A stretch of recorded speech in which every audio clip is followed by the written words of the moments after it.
Welcome दोस्तों, एक बार फिर से सीजीपीएससी ज्ञान के इस नए वीडियो में मैं आप लोगों का तहे दिल से स्वागत करता हूं। तो आज की इस वीडियो में हम लोग आधुनिक भारत के बारे में देखेंगे। आधुनिक भारत में बहुत सारे टॉपिक्स हैं जिसको हम लोगों को कवर करना है, लेकिन आज के इस वीडियो में हम लोग पढ़ेंगे भारत के स्वतंत्रता संग्राम के बारे में। जो सबसे पहला स्वतंत्रता संग्राम था जो 1857 में हुआ था, उसके बाद से 1947 जब हमारा भारत देश आजाद हुआ था, तब तक के बीच जितने भी क्रांति हुए, जितने भी महान क्रांतिकारी हुए, उनके बारे में आज हम डिटेल से चर्चा करेंगे। तो आज की क्लास को मैंने कई भागों में बांटा है। यहाँ पे सबसे पहले हम लोग देखेंगे उसमें कि 1857 की क्रांति, उसके कारण क्या थे, क्यों हुई थी 1857 क्रांति, उसमें कुछ प्रमुख महानायक कौन कौन थे। उसके बाद हम विचार करेंगे उस काल के बारे में, जैसे कि उसमें असफल क्यों हुआ आखिरकार। लेकिन इस वीडियो को शुरू करने से पहले जो सबसे प्रमुख बात आती है कि 1857 की क्रांति क्या वास्तव में पहला स्वतंत्रता, राष्ट्रीय स्वतंत्रता संग्राम की क्रांति थी? इस क्वेश्चन का आंसर दोस्तों आपको मिलेगा सबसे लास्ट में। एक चीज जो आप लोगों में, मैक्सिमम लोगों में पता होगा इस बात को कि 1857 में जो क्रांति हुई थी, हमारा जो भारत देश है वो उसी टाइम आजाद हो जाता, लेकिन हमारा भारत देश आजाद नहीं हो पाया। उसमें ज्यादातर जो सैनिक थे, जो अंग्रेज सैनिक थे, उनको बहुत ज्यादा क्षति हुई थी उस काल में। लेकिन कुछ ऐसे तत्व थे, कुछ ऐसे लोग थे जिन्होंने अंग्रेजों का साथ दिया, और साथ ही साथ भारत में एकता की भी कमी थी। इसी के कारण हमारा भारत देश 1947 में आजाद हुआ था, जबकि उसको आजाद हो जाना चाहिए था 1857 में। तो उसके हर एक पहलू पे मैं आपको लेके जाऊंगा। तो सबसे पहले इस क्रांति के बारे में जानने से पहले देखते हैं हम लोग राष्ट्रवाद के बारे में, ठीक है। तो सर आजकल आप लोग बहुत ज्यादा न्यूज में देखते होंगे, राष्ट्रवाद के बारे में बहुत सारी चर्चाएं हो रही हैं, न्यूज में, डिबेट्स में बहुत सारी चर्चाएं होती रहती है, और बहुत सारे व्यक्ति हैं जो अपने आप को सबसे बड़ा राष्ट्रवादी कहते हुए थकते नहीं है। तो क्या उन लोगों को असलियत में पता है कि राष्ट्रवाद होता क्या है, राष्ट्रवाद है क्या? अपने आप को अगर आप बोला है राष्ट्रवादी, तो आप राष्ट्रवादी हो नहीं जाएंगे। उसके लिए आपको प्रूव करना पड़ेगा कि आप राष्ट्रवादी हैं। आप अगर मोदी के भक्त हैं तो मैं आपको राष्ट्रवादी नहीं कहूंगा, अगर आप कांग्रेस के भक्त हैं तो आपको मैं राष्ट्रवादी नहीं कहूंगा। राष्ट्रवाद की असली परिभाषा जो है वह बहुत ही व्यापक है दोस्तों। यहां तक कि बहुत सारे ऐसे बुक्स हैं जो सिर्फ राष्ट्रवाद पे आधारित है। मतलब एक ऐसा वर्ड राष्ट्रवाद जिसके बारे में अगर मैं समझाने चलूं तो मैं उस पर 2 या 3 बुक लिख सकता हूं, और बहुत सारे इतिहासकारों ने राष्ट्रवाद पे बहुत सारे बुक्स लिखे भी हैं। लेकिन मैं आपको राष्ट्रवाद की अपने हिसाब से एक परिभाषा में बताता हूं और एक व्याख्या करता हूं राष्ट्रवाद असल में क्या। राष्ट्र दोस्तों, राष्ट्रवाद राष्ट्र शब्द से आता है।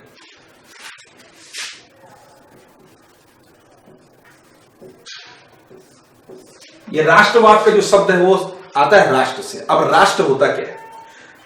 मैं क्वेश्चन करूं तो राष्ट्र होता क्या है, तो आंसर होगा देश को ही राष्ट्र बोलते हैं। लेकिन दोस्तों, देश और राष्ट्र में बहुत ज्यादा डिफरेंस है। देश एक स्पेसिफिक भौगोलिक सीमा के अंदर का जो सीमा जो है, उसी को अपन देश बोलते हैं। जैसे हम लोग का अलग, जो हम लोग का भारत देश है, चाइना, ये अलग देश है। लेकिन राष्ट्र और देश में अंतर मैं आपको बताता हूं। राष्ट्र मतलब किसी स्पेसिफिक भौगोलिक सीमा के अंदर जो जनता रहती है उसको राष्ट्र बोलते हैं, बशर्ते कि उनमें सार्वभौमिक समानता हो, राष्ट्र के प्रति एकता हो, उनकी एक समान परंपराएं हो, साथ ही साथ हमारे देश को एक ऊंचे स्तर तक ले जाने की एक ललक, जो कि जातिवाद से बिल्कुल भी नहीं आ सकती। हमारे देश जो है कई जातियों में विभक्त है। हमारे हिंदू धर्म में ही अनेक उपधर्म हैं, ठीक है, लेकिन मुख्य रूप से हमारे देश में 4 धर्म पाए जाते हैं: हिंदू, मुस्लिम, सिख, ईसाई। हम सब है भाई भाई। ये नारा आप लोगों ने बहुत अच्छे से सुना होगा, लेकिन क्या ये सही है? क्या हम एक दूसरे को भाई मानते हैं? अगर हम एक दूसरे को भाई मानते तो ये राष्ट्रवाद विचारधारा हम कह सकते हैं।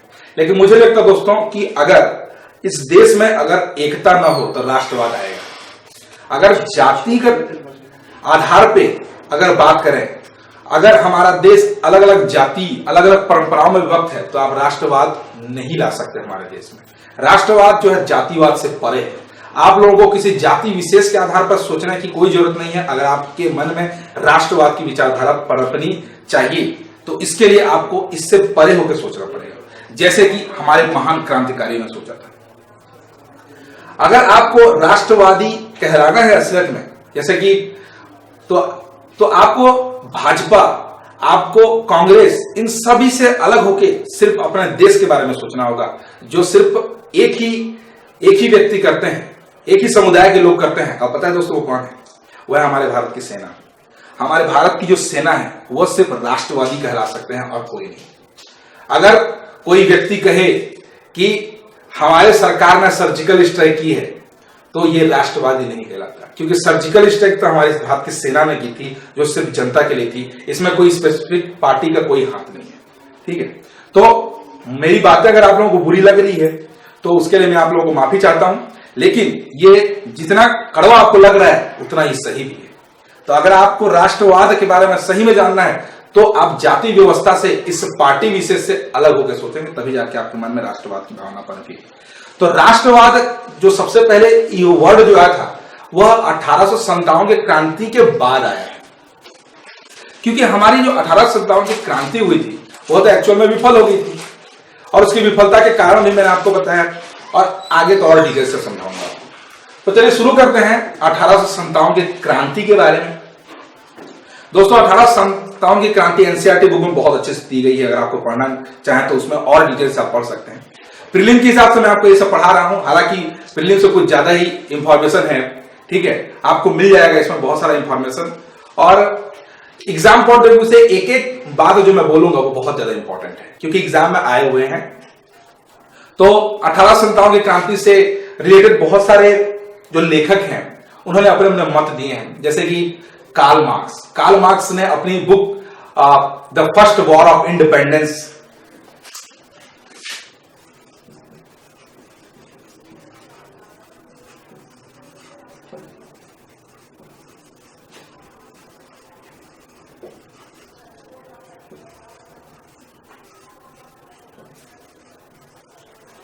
दोस्तों ये बुक का टाइटल है the first war of independence 1857, जो कि कार्ल मार्क्स के विचारधाराओं पर प्रेरित है। कार्ल मार्क्स ने इसमें इस जो क्रांति, जो 1857 की क्रांति है, उसको कहा था कि यह ब्रिटिश राज्य के विरुद्ध में भारतीय जनता का आक्रोश था। उन्होंने स्पष्ट इसमें इस बात का उल्लेख किया था। और भी बहुत सारे बुक है, जैसे सैयद अहमद खान जो कि कांग्रेस के विरोधी माने जाते हैं, उनकी भी एक बुक है कॉजेस ऑफ इंडियन रिवॉल्ट।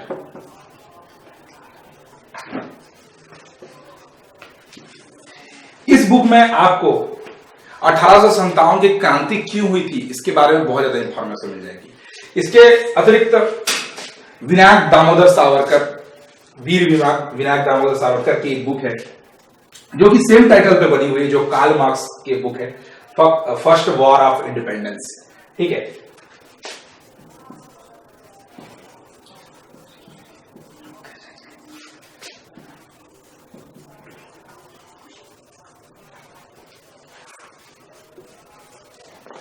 दोस्तों इस बुक को मैं आपको इसलिए बता रहा हूं क्योंकि एग्जाम में क्वेश्चन पूछे जा सकते हैं, यूपीएससी में तो एग्जाम क्वेश्चन पूछे गए हैं कि the first war of independence के लेखक कौन थे।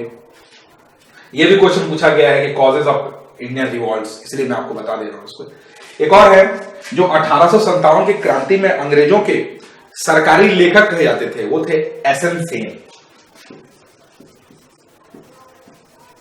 एसएन सेन ने अपनी बुक 1857, ये टाइटल है उस बुक का 1857, उसमें भी बहुत ही गहराई के साथ 1857 की क्रांति के अलग अलग पहलुओं को समझाया है। तो ये मुख्यतः 4 ऐसे बुक्स हैं जिससे एनसीईआरटी के बुक जो इंफॉर्मेशन लिया गया एनसीईआरटी में भी, वो इन बुकों के आधार पर ही बनाया गया है, ठीक है। तो आप या तो एनसीईआरटी का बुक पढ़िए 11-12 का, या फिर आप पढ़िए ये बुक अगर आपको टाइम मिले तो। इसके बाद दोस्तों देखते हैं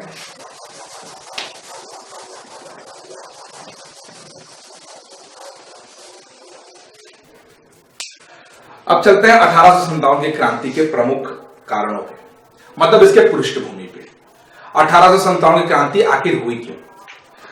आपको पता होगा कि भारत में अंग्रेजों का जो शासन है वो प्लासी के युद्ध से स्टार्ट हुआ माना जाता है। 1757 प्लासी का युद्ध, उसमें अंग्रेजों, यानी कि उस समय अंग्रेजों का शासन नहीं था, मतलब ईस्ट इंडिया कंपनी एक कंपनी के तौर पे वो भारत में आए थे। और 1764 में बक्सर के युद्ध को जीतने के बाद पूरी तरीके से, मतलब एक तरीके से ईस्ट इंडिया कंपनी का भारत पर एक प्रभुत्व स्थापित हो गया था। उनको भारत पर अपना व्यापार चलाने के लिए महारानी जो साम्राज्य थी, ब्रिटेन की महारानी, उन्होंने पूरी तरीके से उनको छूट दे दी कि आप भारत में व्यापार कर सकते हैं। लेकिन ईस्ट इंडिया कंपनी को सिर्फ व्यापार करने का अधिकार दिया गया था, लेकिन उन्होंने उससे कुछ ज्यादा ही किया। वो पूरी तरीके से भारत को बर्बाद करना चाहते थे और भारत के जो रिसोर्सेस हैं, जो अलग अलग प्रकार के संसाधन हैं, उनको लूट कर इंग्लैंड ले जाना चाहते थे। दोस्तों, एक बात आप लोगों को मैं बताना चाहूंगा कि अगर आप भारत के निवासी हैं, इसका मतलब आपको पता है आप कितने लकी इंसान हैं। मैं आपको ये प्रूव करके दिखाता हूं और इसका फायदा जो है वो अंग्रेजों को कैसे मिला ये भी बताता हूं। ठीक है, देखिए, हमारा भारत देश जो है वो भूमध्य जो रेखा है उसके आसपास है। ठीक है, कर्क रेखा इससे गुजरती है। ठीक है, और अगर आप अमेरिका की बात करें तो वहां हमेशा क्या आपको ठंडी मिलेगी, मतलब बर्फ मिलेगी, सभी प्रकार के उपज आपको वहां पे नहीं मिलेंगे। ठीक है, बहुत ज्यादा वहां पे ठंडी मिलेगी। लेकिन भारत एक ऐसा देश है जहां पे समय समय पे अलग अलग ऋतुएं आती रहती हैं। तो भारत में अलग अलग प्रकार की ऋतुएं होती हैं, अलग अलग प्रकार के संसाधन, इतने ज्यादा संसाधन भारत में उपलब्ध हैं कि शायद ही इंग्लैंड में मिलते होंगे या शायद ही किसी अलग देश में मिलते होंगे। तो भारतीय लोगों को इस बात का बिल्कुल भी ज्ञान नहीं था, क्योंकि भारत में उस समय एक चीज जो बहुत ज्यादा, मतलब अशिक्षित लोग भरे पड़े थे उस जमाने में, इसीलिए उनको पता ही नहीं था कि हम लोग कितने अच्छे जगह में रहते हैं। लेकिन भारतीय निवासियों के पहले अंग्रेजों को इस बात का एहसास हो गया और वो जितना भी ज्यादा हो सके संसाधनों को लूट के अपने देश ले जाना चाहते थे, और उन्होंने बाद में ऐसा ही किया। तो 1757 के प्लासी युद्ध और 1764 के बक्सर युद्ध के बाद ईस्ट इंडिया कंपनी का एक प्रभुत्व भारत में स्थापित होने के बाद 1849 ईस्वी में पंजाब पे उन्होंने शासन स्थापित कर लिया। और इस प्रकार एक हिसाब से पूरे भारत में तो नहीं, लेकिन भारत के अधिकांश हिस्सों में ईस्ट इंडिया कंपनी का शासन स्थापित हो गया। लेकिन दोस्तों, एक कहावत आप लोगों ने सुनी होगी कि अति सर्वत्र वर्जयेत, मतलब अति एक सीमा होती है, उसके बाद से लोग सहन नहीं कर पाते हैं। वही हुआ। एक शॉर्टकट में अगर बोला जाए तो 1857 की क्रांति जो है वह इसी श्लोक का परिणाम है। मतलब मैं बोल सकता हूं कि अंग्रेजों द्वारा भारत पर किया गया अत्याचार इतना ज्यादा हो गया कि भारतीयों द्वारा इसको सहन कर पाना बहुत मुश्किल हो गया। और इस सीमा के बाद भारतीय जो है वो इसको सहन नहीं कर पाए और 1857 की क्रांति हुई। लेकिन 1857 की क्रांति जो है एक पर्सनल क्रांति थी। इसको हम लोग पूरी तरीके से नहीं बोल सकते कि राष्ट्रीय क्रांति नहीं बोल सकते हैं। इसके बारे में लास्ट में आपको इंफॉर्मेशन मिलेगा, इसका आंसर आपको मिलेगा लास्ट में। तो शुरू करते हैं इसके प्रमुख कारणों की ओर कि क्यों 1857 की क्रांति हुई। तो एनसीईआरटी की बुक्स में इसको अलग अलग पहलुओं के आधार पर समझाया गया है। जैसे सबसे पहले हम लोग देखेंगे उसके आर्थिक कारणों की ओर,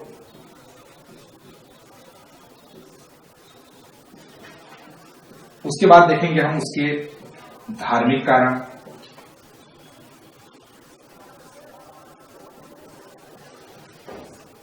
फिर देखेंगे राजनीतिक कारण,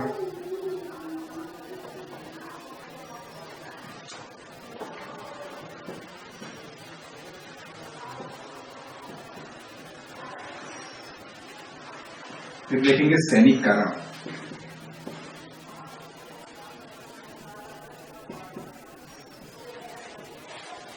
तो सबसे पहले दोस्तों देखते हैं आर्थिक कारण क्या था कि 1857 क्रांति हुई। भारत हमेशा से एक कृषि प्रधान देश है और हमारे यहाँ आजकल तो किसानों की संख्या लगातार कम होती चली जा रही है, लेकिन 1857 में बहुत ज्यादा किसान थे और उनकी जो दिनचर्या है वो कृषि पे ही बीतती थी। उनका पालन पोषण का सहारा भी कृषि ही था, कृषि ही उनके उपज का सहारा था। अपने परिवार को पालने का दायित्व जो है कृषि के माध्यम से ही वो पूरा करते थे। परंतु दोस्तों, अंग्रेजों ने ठीक उसका विपरीत किया था। डलहौजी को बहुत सारे कारणों से जाना जाता है, व्यापक नीति के कारण जाना जाता है। एक चीज क्या जाना जाता है कि रेल का जो स्टार्ट किया गया था भारत में, वह भी डलहौजी के कारण बोला जाता है। 1857 की क्रांति के समय भारत का जो वायसराय था वो था लॉर्ड कैनिंग, और साथ ही साथ उस समय ब्रिटेन के जो प्रधानमंत्री थे, यानी कि उस समय मैं बोल सकता हूं उसको भारत के प्रधानमंत्री भी थे, क्योंकि भारत जो है वह ब्रिटेन का एक उपनिवेश था। तो लॉर्ड पामस्टोन जो थे वह ब्रिटेन के प्रधानमंत्री थे। तो ये जितने भी घटनाएं होती थी वह लॉर्ड पामस्टोन के नेतृत्व में होती थी, और भारत के वायसराय लॉर्ड कैनिंग जो है उसके कारण यहां की जनता में बहुत ज्यादा असंतोष फैल गया था। तो आर्थिक कारणों में सबसे पहले हम लोग को मैं आपको बताता हूं कि किसानों की जो उपज थी उसका उचित मूल्य जो है वह अंग्रेज दे नहीं पाते थे। मतलब कि निर्यात कम और आयात ज्यादा किया करते थे। उनका कहने का ये मतलब था, अंग्रेज चाहते ये थे कि उनकी ज्यादा से ज्यादा कमाई हो। उनको भारत की जनता से कोई मतलब नहीं था, कि उसके कृषकों से कोई मतलब नहीं था। वो बस ये चाहते थे कि भारत में जो मूल्यवान चीजें थी उसको बस विदेश भेजें और उससे मुनाफा कमाएं। और विदेश के जो अलग अलग ब्रांड्स हुआ करते थे, जो अलग अलग प्रोडक्ट्स हुआ करते थे, वह उसको भारत में उतारना चाहते थे। तो उससे क्या परिणाम निकला? उससे परिणाम निकला कि किसान जो उपज कमाते थे उस पर उनको तो एक तो ज्यादा लगान देने की जरूरत पड़ती थी, तो उनको फायदा तो बिल्कुल भी नहीं के बराबर उनको ये फायदा होता था। लगान मूवी में आप लोगों ने देखा होगा कि किस प्रकार अंग्रेज और किसानों के बीच के जो मतभेद को बहुत अच्छे से समझाया गया है लगान मूवी में। तो उसी तरह की एक कंडीशन थी वहां पे कि किसान जो है बहुत ही ज्यादा परेशान थे। डलहौजी ने जो रेल का निर्माण जो करवाया था वह भी अपने ही फायदे के लिए ही करवाया था, ताकि जो किसानों के द्वारा जो उपज मिलती है उसको अपने प्रमुख ठिकानों की तरफ ले जाए। तो मेन रेल जो है भारतीय के लिए नहीं बनाया गया था, वो अपने लिए बनाया गया था। एक और चीज जो आर्थिक कारण में आ सकती है वो है कि उस समय एक नया नियम जो है वो लाया गया था कि भूमि स्थानांतरण की नियम। मतलब कोई भी व्यक्ति अपने भूमि को किसी दूसरे व्यक्ति को स्थानांतरित कर सकता है, नाम चढ़वा सकता है, ठीक है, जो आजकल भी होता है वैसा। तो उससे क्या होता था कि ज्यादातर जनता उस समय अशिक्षित हुआ करती थी, तो उसका फायदा जमींदार उठाया करते थे। जमींदार जिनका इनडायरेक्ट रूप से कनेक्शन जो है वह अंग्रेजों के साथ था, और अंग्रेज जो है वह जमींदारों के माध्यम से पैसा वसूलते थे किसानों से। और जमींदार कभी कभी गलत तरीके से किसानों से उसकी जमीन छीन लेते थे, उससे ज्यादा ब्याज में पैसे दिया करते थे। तो इस प्रकार किसानों का बहुत ज्यादा हनन होता था। उस समय किसान जो है के पास कोई चॉइस नहीं था, आत्महत्याएं करते थे। तो इस प्रकार ये एक आर्थिक कारण है। इसी के कारण क्या किसानों में असंतोष हुआ। मुख्य रूप से ये सभी कारण थे जो किसानों को 1857 की क्रांति में भाग लेने हेतु प्रेरित करते हैं। आर्थिक कारण के बाद दोस्तों चलते हैं हम लोग उसके धार्मिक पहलू की, कि 1857 क्रांति के धार्मिक कारण क्या हो सकते हैं। दोस्तों धार्मिक कारण अर्थात धर्म अर्थात हिंदू धर्म। उस समय हिंदू धर्म हमेशा से ही भारत में हिंदू धर्म की हमेशा संख्या ज्यादा रहती है। तो हिंदू धर्म में बहुत पवित्रता का बहुत ज्यादा ध्यान दिया जाता है। तो अंग्रेज क्या करते थे कि वो ज्यादातर पाश्चात्य शिक्षा का प्रचार प्रसार किया करते थे भारत में, और जो सनातन हिंदू धर्म है उनकी अवहेलना किया करते थे। हालांकि ये कुछ मतभेद भी है इतिहासकारों का कि असलियत में अवहेलना करते थे या नहीं। कुछ इतिहासकार बोलते हैं कि ऐसा नहीं किया करते थे वो, बाकी पाश्चात्य शिक्षा का वो प्रचार प्रसार किया करते थे।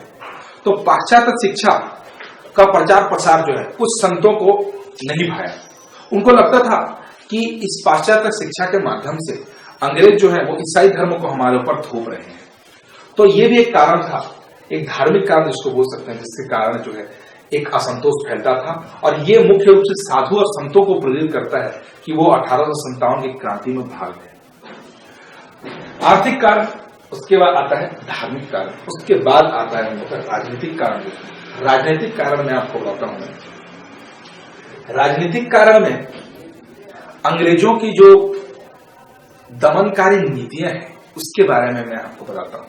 अंग्रेजों ने बहुत सारी दमनकारी नीतियां चलाई थी। उसमें से जो सबसे बड़ी जो नीति थी वो थी लॉर्ड डलहौजी की हड़प नीति, जिसको डॉक्ट्रिन ऑफ लैप्स भी बोला जाता है या फिर इसको व्यपगत की नीति भी बोला जाता है।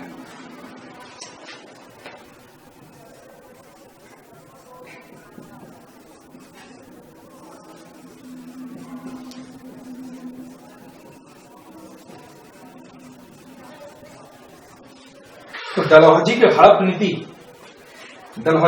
नीति ये कहती है दोस्तों कि जिस भी राजा के कोई पुत्र नहीं थे, कोई संतान नहीं थी, उसको अपना जितना भी पैसा था, अपने जितने भी जायदाद और संपत्ति थी, वो अंग्रेजों के नाम करनी पड़ती थी। उसका एक साक्षात उदाहरण है नाना साहब, जो कि कानपुर के थे और वह पेशवा बाजीराव के दत्तक पुत्र थे। तो पेशवा बाजीराव चूंकि ये दत्तक पुत्र थे, मतलब उनको गोद लिया गया था, तो इसीलिए अंग्रेजों ने उनको उनकी संपत्ति का अधिकार देने से पूरी तरीके से मना कर दिया। तो इस प्रकार नाना साहब 1857 की क्रांति में कूद पड़े। नाना साहब के अलावा, जो कि कानपुर के थे, उसके अलावा झांसी की रानी लक्ष्मीबाई का भी वही था। झांसी की रानी लक्ष्मीबाई, जिनके लिए आप लोगों ने बचपन में ही सुना होगा एक बहुत ही जबरदस्त कविता जो कि वीर रस से प्रेरित है कि सिंहासन हिल उठे राजवंशों ने मृत की तानी थी, अब पूरे भारत में भी आई फिर से नई जवानी थी। ये आप झांसी की रानी के बारे में कितना ज्यादा पढ़े होंगे तो आपको बताने की क्या जरूरत है उसके बारे में, लेकिन फिर भी मैं आपको बताता हूँ कि झांसी की रानी, जो कि क्रांतिकारियों में मर्दानी कही जाती थी, अपने कंधे पे अपने 2-3 साल के बच्चे को लेके वह 1857 की क्रांति में कूद पड़ी थी। इसीलिए उसको भारतीय इतिहास में उसका नाम स्वर्णाक्षरों से लिया जाता है। उनका असली जो नाम था वो था मणिकर्णिका, लेकिन बाद में उनको जो है झांसी की रानी लक्ष्मीबाई के नाम से जाना गया था। तो उनका भी मेन 1857 की क्रांति लड़ने का उद्देश्य वही था कि डलहौजी की हड़प नीति।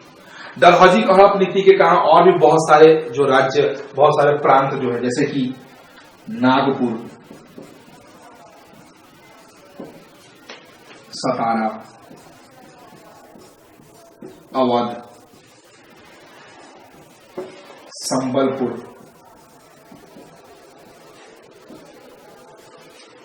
ये जितने भी क्षेत्र थे वह डलहौजी की हड़प नीति के शिकार हुए और सभी को अंग्रेजी शासन में जाना पड़ा।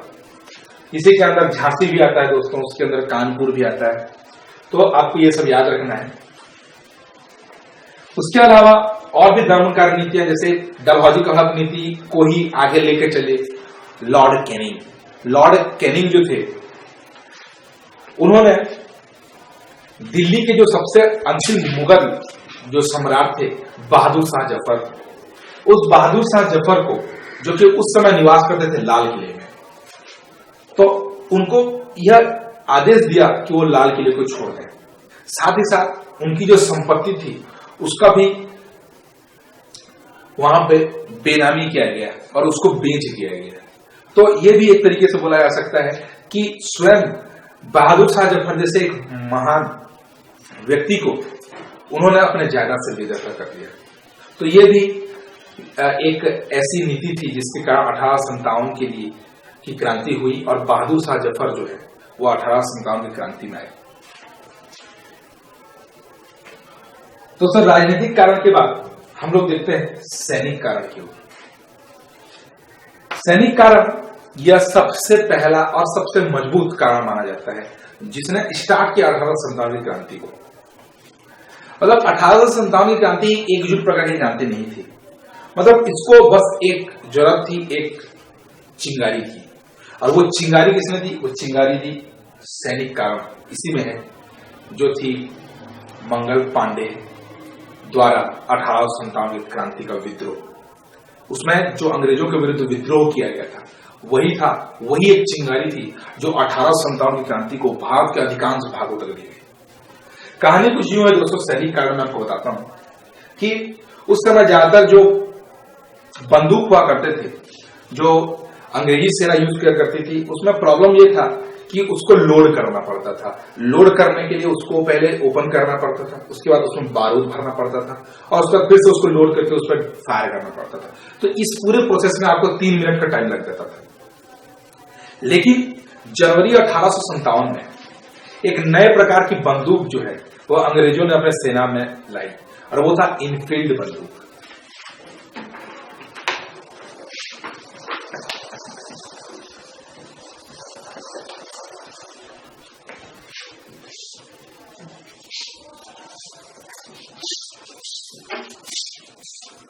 इनफील्ड प्रकार की बंदूक, इनफील्ड प्रकार की बंदूक में फायदे ये थे कि उस पर ज्यादा लोड करने की जरूरत नहीं पड़ती थी। उसमें क्या है, बस मुंह से उसको खोलने की जरूरत पड़ती थी, उसमें बारूद डालना पड़ता था और डायरेक्ट बंद, मतलब उसमें 1 मिनट का टाइम लगता था ज्यादा से। तो इससे अंग्रेजों ने इसे लाया था कि जल्दी से जल्दी वो फायर कर सके। लेकिन दोस्तों इसमें एक चमड़े का बना हुआ एक कैप लगा रहता था, ऊपर में कैप लगा रहता था और ये कैप जो है वह गाय और सुअर की चर्बी से बने हुए थे और इस बात की जानकारी जो है वह भारतीय सेनाओं को नहीं थी। मंगल पांडे जो स्वयं एक ब्राह्मण थे, मंगल पांडे और उनके जैसे और भी हिंदू और मुस्लिम, क्योंकि अंग्रेज उस समय अंग्रेजी सेना में हिंदू भी थे मुस्लिम भी थे, तो जिस प्रकार गाय हमारी माता मानी जाती है उसकी चर्बी का उपयोग जो अंग्रेज करते थे, तो स्वाभाविक ही था कि भारत के जो हिंदू हैं उनमें जो सैनिक हैं उस सैनिकों के प्रति आक्रोश जरूर उत्पन्न होगा। उसी प्रकार जो है मुसलमानों में भी सुअर को हराम माना जाता है, तो ये इनडायरेक्ट रूप से मुसलमानों को भी जो है, मतलब मुसलमानों के भी धार्मिक भावनाओं को ठेस पहुंचाने वाली बात हो गई थी। तो इसका सबसे पहले जो विरोध किया था वो थे मंगल पांडे।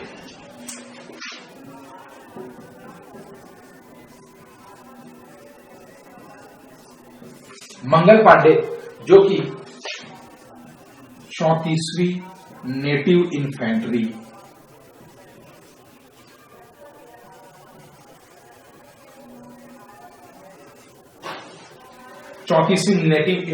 के एक सैनिक थे, एक सिपाही थे। उस समय ये जो जिस छावनी के सैनिक थे वो थे बैरकपुर छावनी, जो कि बंगाल में है।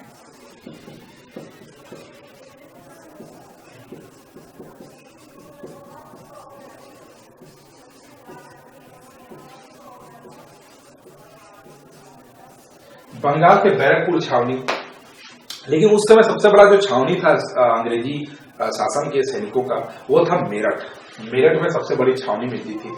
तो बंगाल में बैरकपुर छावनी के एक सामान्य से सैनिक मंगल पांडे ने इसका सबसे पहले विरोध किया। मंगल पांडे के विरोध का कोई प्रॉपर उत्तर जो है अंग्रेजी वायसराय और अंग्रेजी सेना के जो मुख्य लेफ्टिनेंट थे उन्होंने नहीं दिया। तो इसके लिए क्या है कि मंगल पांडे ने अपना विरोध जोर शोर से किया और उनका विरोध को है तोड़ने के लिए और सैनिकों के बीच ये बात फैल न जाए उस बात के लिए लेफ्टिनेंट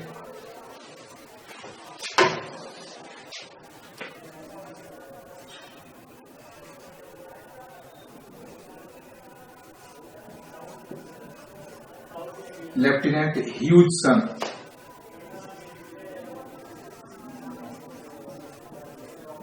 और कैप्टन बग,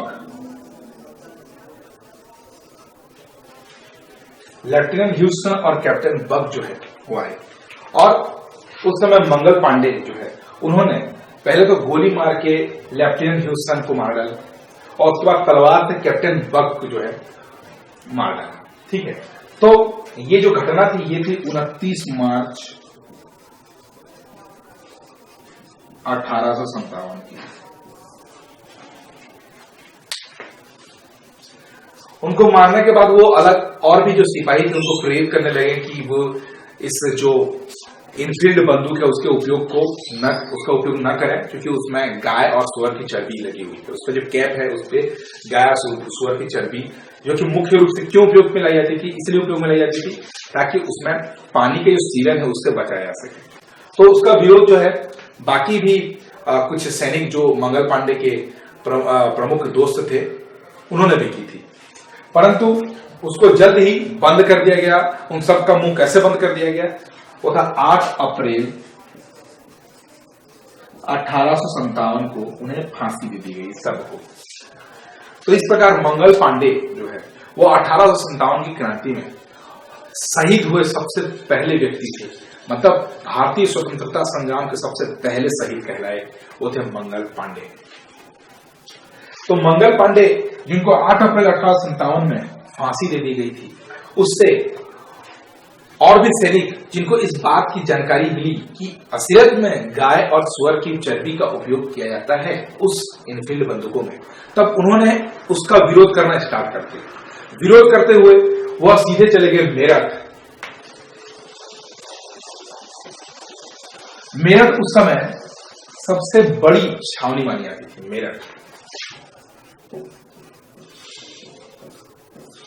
मेरठ छावनी में ये चले गए और वहां भी इसका जोरों शोरों से विरोध हुआ। 10 मई 1857 का जो दिन था उसमें मेरठ में विद्रोह स्टार्ट हुआ, जिसका नेतृत्व जो है कदम सिंह ने किया।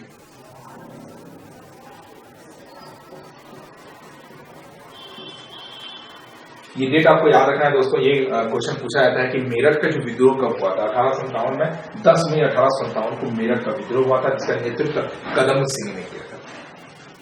तो मेरठ के बाद जस्ट 2 दिन बाद, मतलब 12 मई 1857 को ये जितने भी सेना थे, जो सैनिक थे, जो कि बंदूकधारी थे, वो सीधे चले गए दिल्ली।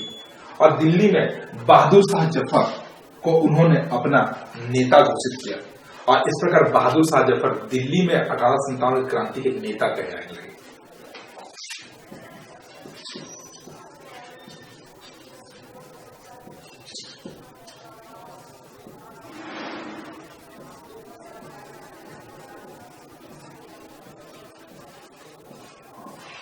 दोस्तों बहादुर शाह जफर जो है वह एक बहुत ही कमजोर किस्म के व्यक्ति थे। मैं ऐसा इसलिए बोल रहा हूं क्योंकि 1857 की क्रांति में उन्होंने एक प्रत्यक्ष रूप से भाग नहीं लिया है।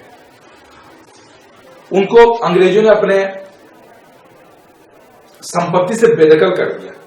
उसके बावजूद भी बहादुर शाह जफर पे कोई फर्क नहीं पड़ता था। उन्होंने अपने साम्राज्य को वापस पाने के लिए, अपने राज्य को, अपने इस सत्ता को वापस पाने का कोई प्रयास ही नहीं किया उन्होंने, बल्कि वो तो अंग्रेजों के द्वारा दिए गए पेंशन पे जिंदा थे। बाद में तो जाकर अंग्रेजों ने बहादुर शाह जफर के पेंशन भी रोकने का प्रयास भी किया था। तो उसके प्रति उनके मन में एक आक्रोश उत्पन्न हुआ करता था। तो उस आक्रोश जो है उसको असलियत में भड़काया वो है इन सैनिकों ने, जो सीधे मेरठ से 12 मई को दिल्ली चले गए। तब बहादुर शाह जफर को वक्त खान ने इस बात की प्रेरणा दी कि यही समय है कि आप इन सैनिकों का साथ दें और अंग्रेजों को भारत से खदेड़ के निकालने के लिए और अपनी सत्ता को वापस पाने के लिए, अपनी संपत्ति जो आपका खुद का अधिकार है उसको वापस पाने के लिए यही एक बेस्ट मौका है। और इसी के कारण बहादुर शाह जफर जो 1857 क्रांति में कूदे। इसलिए महान व्यक्तित्व में बहादुर शाह जफर का नाम को नहीं लिया जाता है, क्योंकि उनको बोला जाता है कि वह एक मतलब कमजोर किस्म के व्यक्ति थे, क्रांतिकारियों में कमजोर क्रांतिकारी थे।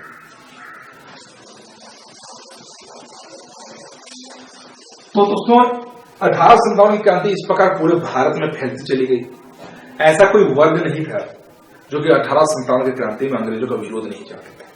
कुछ वर्ग थे जो कि अपने आप को इस क्रांति से दूर रखने की कोशिश कर रहे थे, और वो थे मध्यम वर्ग के लोग, जो शिक्षित मध्यम वर्ग के लोग थे। वो 1857 की क्रांति में उन्होंने भाग नहीं लिया। इसका स्पष्ट कारण तो मैं बता नहीं सकता, लेकिन आप खुद सोच सकते हैं इसका एक स्पष्ट कारण हो सकता है अंग्रेजों के प्रति मतलब डर। ठीक है, मतलब अंग्रेज इन मध्यम वर्ग के लोगों को इतना डरा कर रखा करते थे कि शिक्षित होने के बावजूद भी ये लोग 1857 की क्रांति में भाग नहीं लिए। तो अलग अलग बहुत सारे क्षेत्र थे पूरे भारत का। अगर मैप की बात की जाए, पूरे भारत की मैप,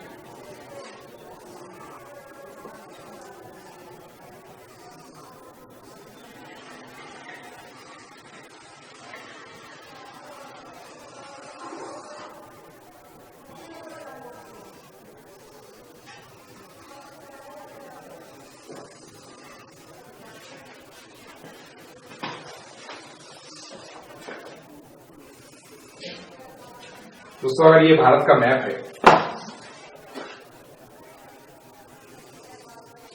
तो भारत के मैप में मैं आपको बताना चाहूंगा कि कहां कहां 1857 की क्रांति हुई और उसके प्रमुख नेतृत्वकर्ता यानी कि महानायक कौन कौन थे। सबसे पहले जैसे कि मैंने आपको बताया कि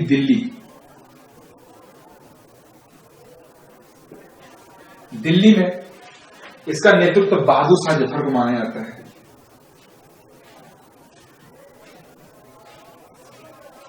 बहादुर शाह जफर। उसी प्रकार उत्तर प्रदेश के मेरठ में कदम सिंह। दोस्तों अब वन बाय वन देखते हैं कि भारत के अलग अलग क्षेत्रों में कहां कहां 1857 में क्रांति हुई और उसके प्रमुख सेनानायक कौन कौन थे। सेनानायक नहीं थे, मतलब उनके महानायक कौन कौन थे। तो जैसे कि मैंने यहां बताया आपको कि दिल्ली में बहादुर शाह जफर, जो कैसे तो कमजोर माने जाते, लेकिन उन्होंने भी प्रमुख योगदान दिया है भारत के स्वतंत्रता संग्राम में। उसके बाद मेरठ से कदम सिंह, जब सबसे पहला जो विद्रोह हुआ था मेरठ का विद्रोह, मेरठ छावनी में हुआ था, उनका नेतृत्व कदम सिंह ने किया था। उसके बाद झांसी उत्तर प्रदेश,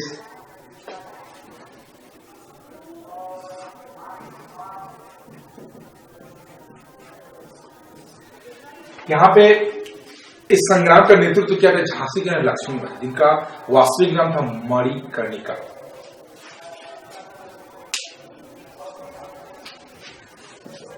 उसका दोस्तों देखते हैं हम लोग संबलपुर उड़ीसा।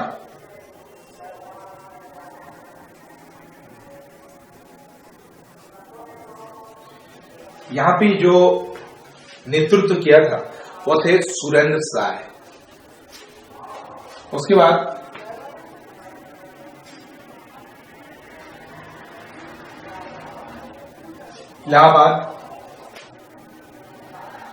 इलाहाबाद में जो नेतृत्व किया था, यहां पे इलाहाबाद देखेंगे। उसके बाद यहां पे ग्वालियर देखेंगे।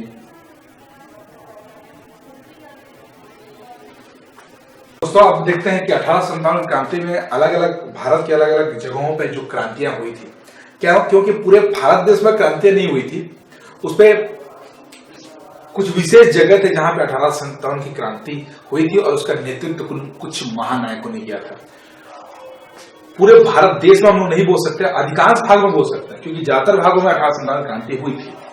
तो सबसे पहले हम लोग देखते हैं यहां पे मेरठ, फैजाबाद,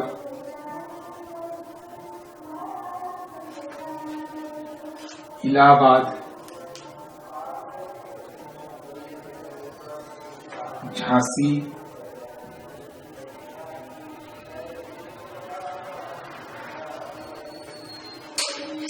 मेरठ में दोस्तों सबसे पहले मेरठ में जो उसका नेतृत्व किया था वह कदम सिंह ने किया था। जैसे कि इसके पहले वीडियो में आपको बताया था कि मेरठ में जो सैनिक छावनी थी उसमें सबसे पहले सैनिक विद्रोह हुआ था और उसका नेतृत्व कदम सिंह ने किया था। मेरठ के बाद दोस्तों इलाहाबाद में इसका नेतृत्व लियाकत अली ने किया था। उसके बाद है फैजाबाद में दोस्तों अहमद उल्ला,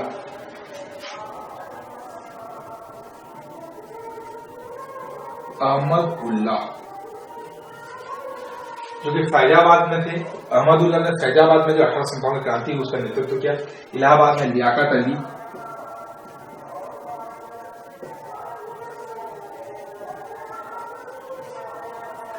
झांसी में लक्ष्मीबाई, झांसी का है लक्ष्मीबाई,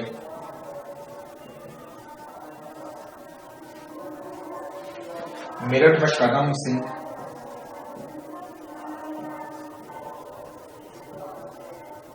इन सब के नाम आपको अच्छे से याद रखने हैं क्योंकि ये एग्जाम में पूछे जाते हैं कि जगह का नाम आपको दे दिया जाएगा और उसके प्रमुख क्रांतिकारी के नाम भी आपको दे दिए जाएंगे, तो आपको बस इसको याद रखने की जरूरत है। उसके बाद देखते हैं संबलपुर।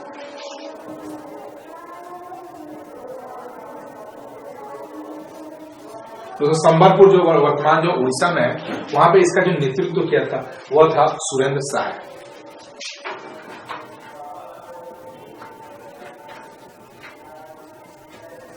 उसके बाद देखते हैं बिहार, बिहार में एक जगह है दोस्तों, वो है जगदीशपुर। बिहार में जगदीशपुर में इस 1857 क्रांति का नेतृत्व किया था राजा कुंवर सिंह ने।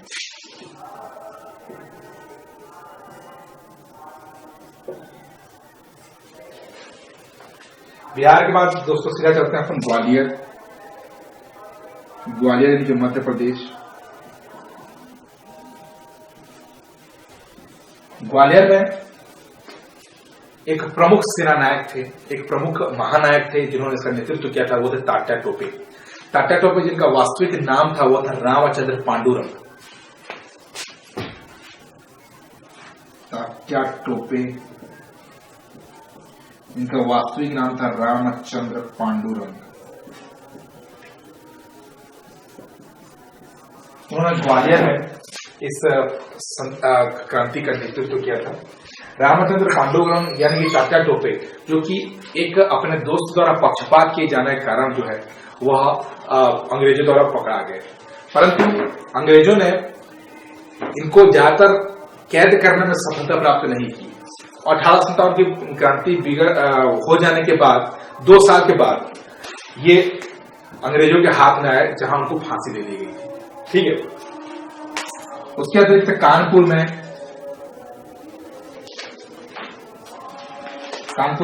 जैसे कि मैंने आपको बताया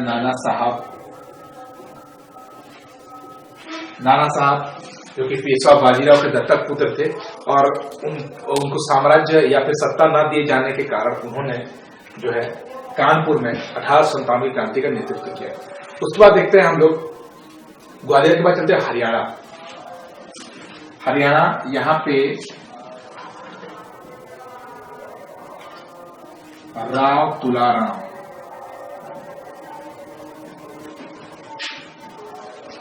राव तुलाराम ने हरियाणा में इसका नेतृत्व किया था। उसके बाद यहीं पे एक जगह है बरेली। बरेली में खान बहादुर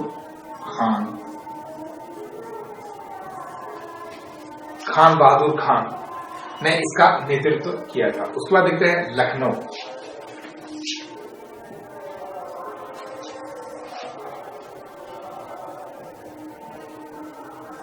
लखनऊ में इसका नेतृत्व किया था बेगम हजरत महल ने।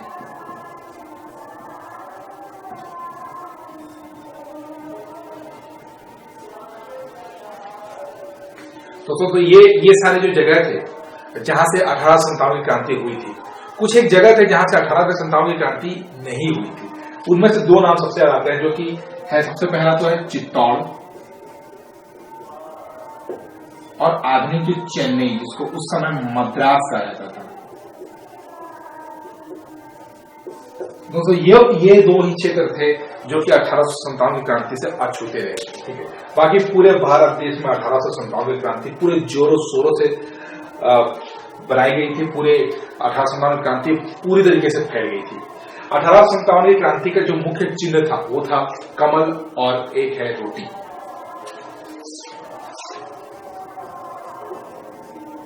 कमल और रोटी यानी कि इसको कमल या चपाती भी बोलते हैं। एग्जाम में कभी कभी कमल और चपाती भी आया, रोटी भी आता है, तो कमल या फिर चपाती।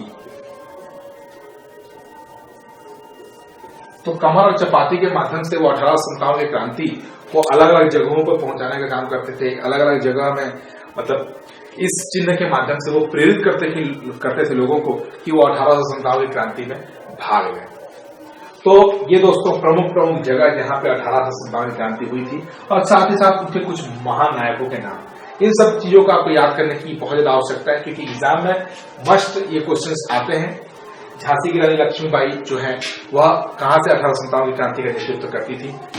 झांसी से। तो इस प्रकार आपको कोई सा भी क्वेश्चन पूछा जा सकता है, बिहार से, उड़ीसा से, ग्वालियर से, तात्या टोपे के उपनाम के बारे में आपको पूछा जा सकता है, झांसी की रानी लक्ष्मीबाई के उपनाम के बारे में आपको पूछा जा सकता है। तो इस प्रकार इस मैप के थ्रू आप जान सकते हैं कि कहां कहां किस प्रकार और कौन कौन से महानायक पैदा हुए थे।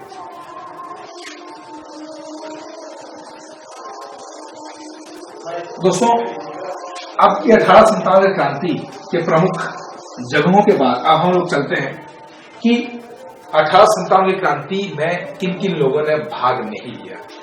और साथ ही साथ इस चीजों की चर्चा करेंगे कि 1857 क्रांति को दमन करने वाले प्रमुख जनरल कौन कौन से, प्रमुख लेफ्टिनेंट कौन कौन से थे। तो सबसे पहले चलते हैं दिल्ली। दिल्ली देखिए, ग्वालियर,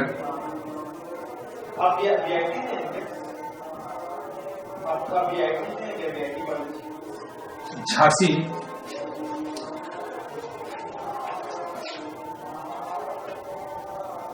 लखनऊ।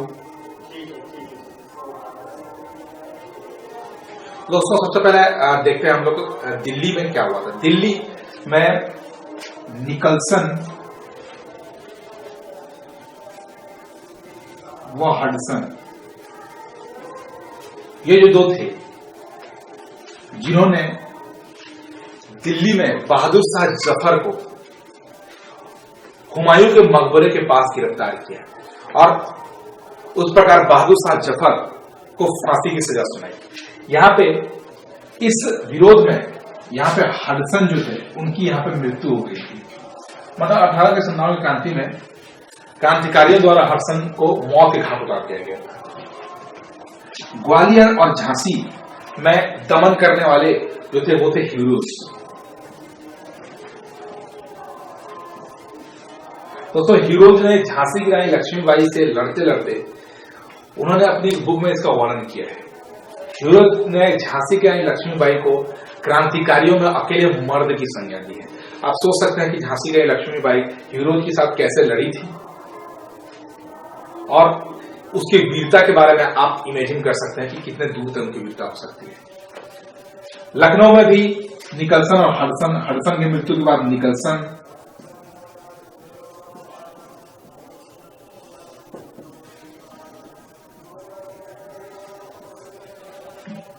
दोनों जगहों में निकलसन और हडसन ने न सिर्फ दिल्ली बल्कि लखनऊ में भी इस क्रांति को दबाने में बहुत अच्छी भूमिका निभाई है।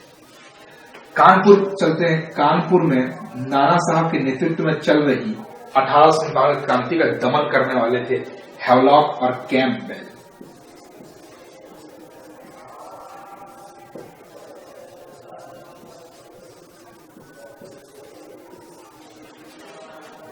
कानपुर में इस सैनिक कार्रवाई का नेतृत्व करते हुए हैवलॉक की मृत्यु हो गई थी।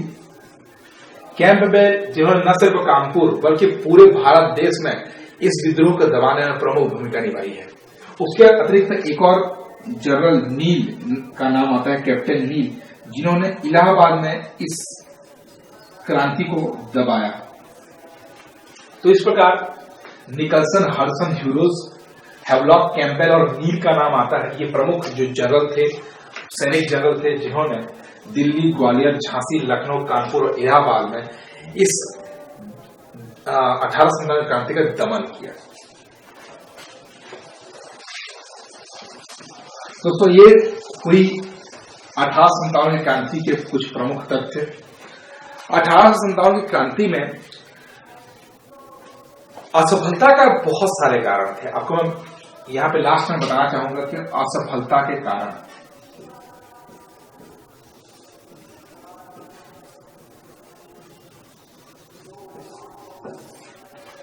असफलता के कारण देखा जाए तो सबसे पहली बात तो 1857 की क्रांति एक पर्सनल क्रांति थी।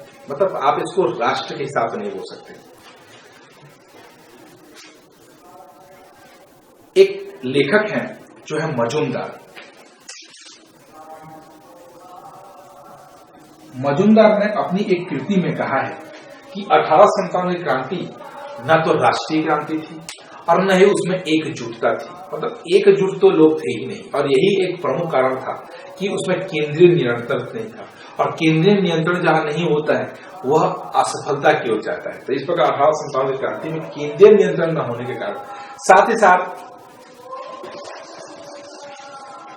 जैसे कि मैंने इस वीडियो में पहले ही बता चुका है कि 1857 की क्रांति में जो शिक्षित मध्यम वर्ग के लोग थे उन्होंने भाग नहीं लिया था। अगर वो मध्यम वर्ग के लोग जो कि शिक्षित थे, ज्यादातर जनता तो अशिक्षित थी उस जमाने में, और उन्होंने अपने पर्सनल रीजन की वजह से 1857 की क्रांति में भाग लिया था। अगर कोई शिक्षित व्यक्ति उनको मार्गदर्शन देता, अगर कोई शिक्षित व्यक्ति उनका नेतृत्व करता और केंद्रीय संगठन उनको प्रोवाइड करता, प्रदान करता, तो हम कह सकते थे कि 1857 की क्रांति सफल सिद्ध होती और भारत जो है पहले से ही अंग्रेजों के चंगुल से मुक्त हो जाता। परंतु ऐसा नहीं हुआ दोस्तों। साथ ही साथ केंद्रीय नेतृत्व तो नहीं था, उसके अलावा अंग्रेजों को अलग अलग क्षेत्रों में बहुत ही कड़े हार का सामना करना पड़ रहा था 1857 क्रांति में। उनके सैनिक भी मारे जाते रहे थे, बहुत सारे सैनिक तो भाग गए थे। ऐसी स्थिति में कुछ व्यक्ति थे जो भारत के थे, परंतु उन्होंने भारत का साथ नहीं दिया और वो अंग्रेजों का साथ देने चले गए। और ये एक प्रमुख कारण था जिसके कारण 1857 क्रांति पूरी तरीके से विफल साबित हुई। उनमें से जो थे उनके नाम मैं आपको बताना चाहूंगा कि सबसे पहले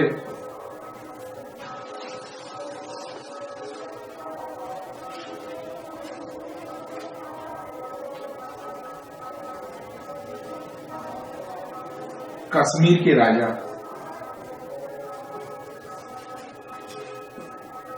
सतलज नदी के पास रहने वाले सिख,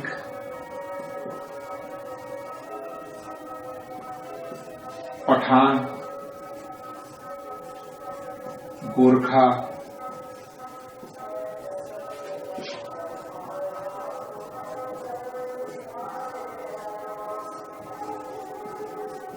ग्वालियर के सिंधिया,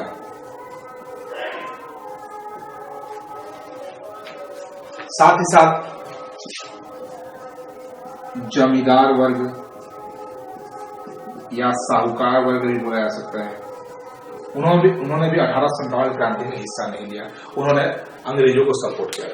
तो मुख्य रूप से दोस्तों कश्मीर के जो राजा थे, सिख थे जो सतलज के पार रहते थे, पठान थे, गोरखे लोग थे, ग्वालियर के जो सिंधिया लोग थे और जमींदार और कुछ साहूकार थे। इन वर्गों को छोड़ के बाकी सभी वर्ग, चाहे वो संत हो या कृषक हो, चाहे एक नॉर्मल कामगार भी क्यों हो, उन्होंने 1857 क्रांति में जोरों शोरों से हिस्सा लिया था। और भले ही पर्सनल कारण हो, लेकिन अंग्रेजों के विरुद्ध विद्रोह तो किया था, परंतु इन्होंने अंग्रेजों का साथ दिया और इस प्रकार अंग्रेज जो है वह भारत के इस 1857 के इस महान क्रांति के दमन करने में सफल हो पाए दोस्तों। तो इस प्रकार ये कुछ असफलता के कारण थे। लास्ट में हम लोग देखते हैं 1857 की क्रांति के क्या परिणाम दिए।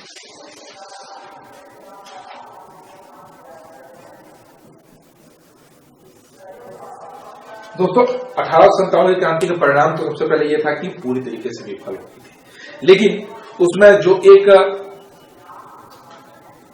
बात हुई, जो पहले ईस्ट इंडिया कंपनी जो 1757 के प्लासी युद्ध से भारत पर अपना प्रभुत्व जमा चुकी थी, उसको भारत से पूरी तरीके से निकाल दिया गया और 1 नवंबर 1858 से भारत, जो कि उस समय ब्रिटेन का एक उपनिवेश था, उसको ब्रिटिश क्राउन के हाथों में सौंप दिया गया। तो इस प्रकार अब भारत पर जो सत्ता थे उसका सीधा नियंत्रण ब्रिटिश क्राउन के हाथों में चला गया, ब्रिटिश संसद के हाथों में चला गया दोस्तों। तो इस प्रकार यह क्रांति पूरी तरीके से विफल हुई, क्योंकि इसके विफलता के बहुत सारे कारण जैसे कि मैंने आपको बताया, लेकिन सबसे मुख्य कारण था केंद्रीय नियंत्रण की कमी। तो इस प्रकार दोस्तों 1857 की क्रांति, जिसको हम लोग सबसे पहला स्वतंत्रता संग्राम कहते हैं विनायक दामोदर सावरकर के अनुसार, वह पूरी तरीके से असफल साबित हुई। अगर वह सफल होती तो शायद जो 1947 में हम लोगों को आजादी मिलने वाली थी वो 1857 में ही मिल जाती।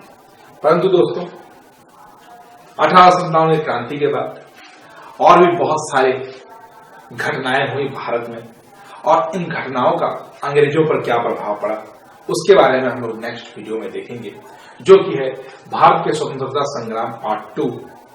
और उस वीडियो में हम लोग जानने की कोशिश करेंगे कि भारत में कौन कौन से प्रमुख संगठन पैदा हुए थे, प्रमुख क्रांतिकारी पैदा हुए थे, प्रमुख नेता पैदा हुए थे, कौन कौन से मुख्य संगठन जैसे कि कांग्रेस और इंडियन एसोसिएशन आदि कुछ प्रमुख संगठन हुए थे, प्रमुख व्यक्तित्व के बारे में पढ़ेंगे और उसके बाद देखेंगे प्रमुख आंदोलनों के बारे में और महात्मा गांधी के बारे में। तो दोस्तों नेक्स्ट वीडियो में आपसे फिर से मुलाकात होगी। इस वीडियो में अगर आपको कोई डाउट हो तो आप कमेंट सेक्शन में लिख सकते हैं। अगर आपको ये वीडियो पसंद आया हो तो आप लाइक कर सकते हैं, आप सब्सक्राइब करें, और अगर आपको ये वीडियो पसंद नहीं आया तो आप इसको डिसलाइक भी कर सकते हैं, और साथ ही साथ इस वीडियो में जो कमी है आप उसको कमेंट सेक्शन में लिख सकते हैं। तो इस प्रकार दोस्तों यहाँ पे 1897 क्रांति से रिलेटेड बहुत सारी बातें मैंने आपको बताई, आप अच्छे से इसको याद रखिए। धन्यवाद।